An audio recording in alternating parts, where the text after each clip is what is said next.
Halo travelers, balik lagi sama gua Joyce, anak magang dari WIA.id atau Wear in Asia. Kali ini gua bakal ngebahas 10 hal yang perlu lo ketahui tentang Garmin Forerunner 55 dan tentunya banyak banget yang udah pada komen dan request tentang perbandingannya juga dengan Garmin Forerunner 45. Pengen tahu experience dan bedanya? Check it out.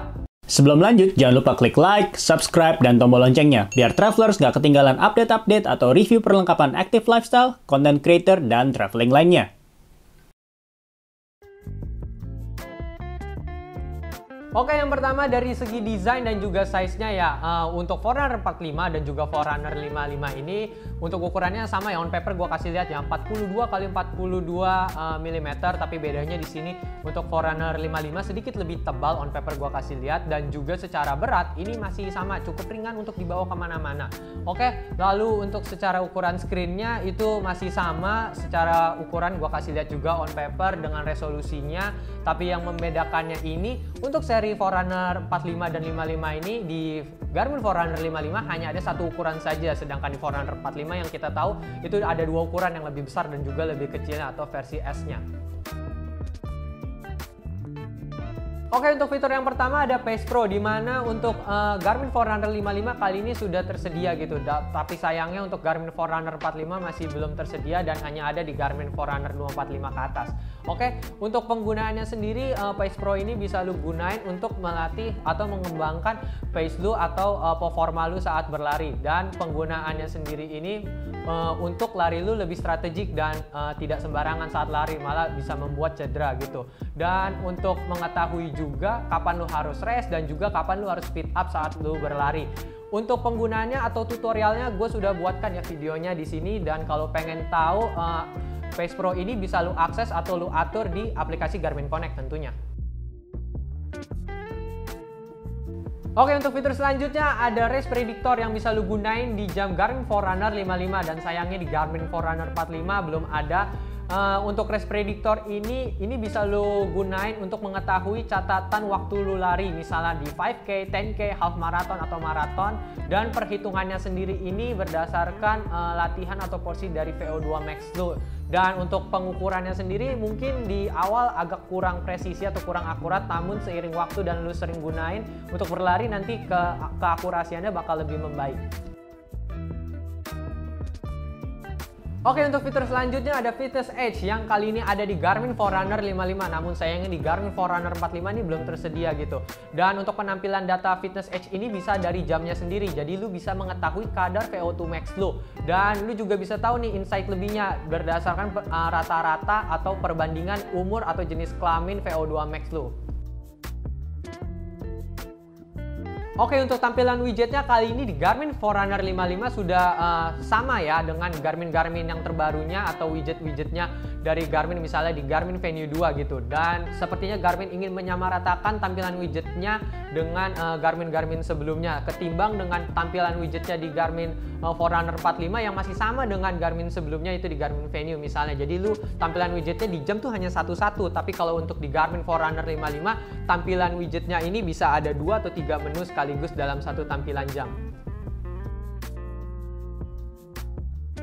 Oke, untuk fitur selanjutnya ada Suggested Workout yang kali ini sudah ada juga di Garmin Forerunner 55, namun sayangnya di Garmin Forerunner 45 ini masih belum ada ya, tapi untuk di nextnya atau di atasnya kayak di Garmin Forerunner 245 dan ke atasnya tuh sudah ada ya.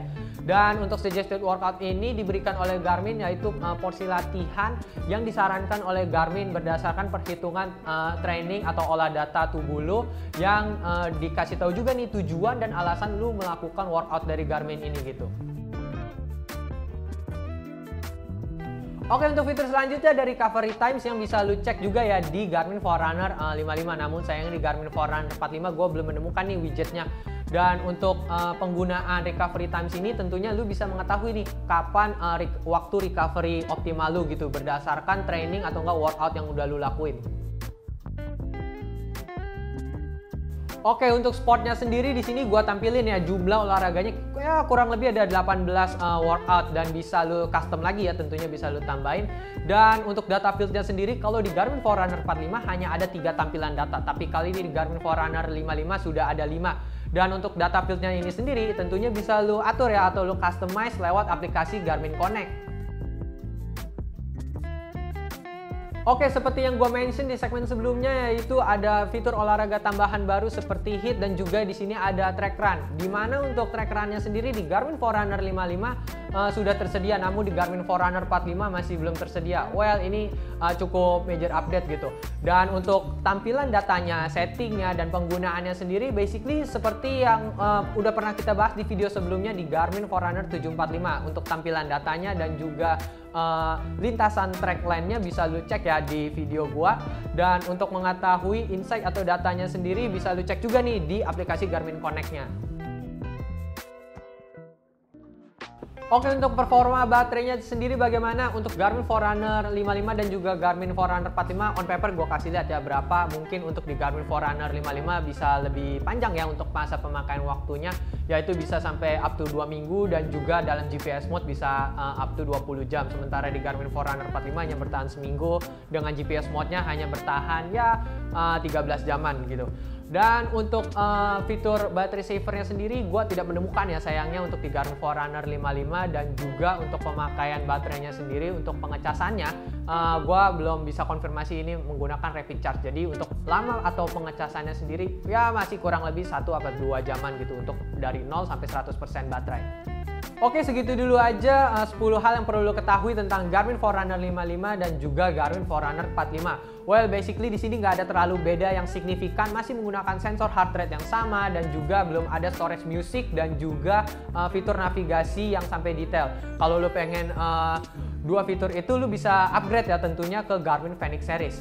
Oke, segitu dulu aja yang bisa gue sampaikan. Kalau lu ada pertanyaan atau juga masukan, lu bisa tulis ya di kolom komentar YouTube ataupun DM kita di Instagram @werenasiaofficial. Kalau lu ingin support channel ini, jangan lupa untuk klik tombol like-nya, subscribe, dan klik tombol loncengnya. Dan kalau lu ingin support channel ini lebih lagi, lu bisa beli produk-produk yang udah kita review, yang linknya udah gua tulis di kolom deskripsi. Oke, segitu dulu aja. See you. Until next time.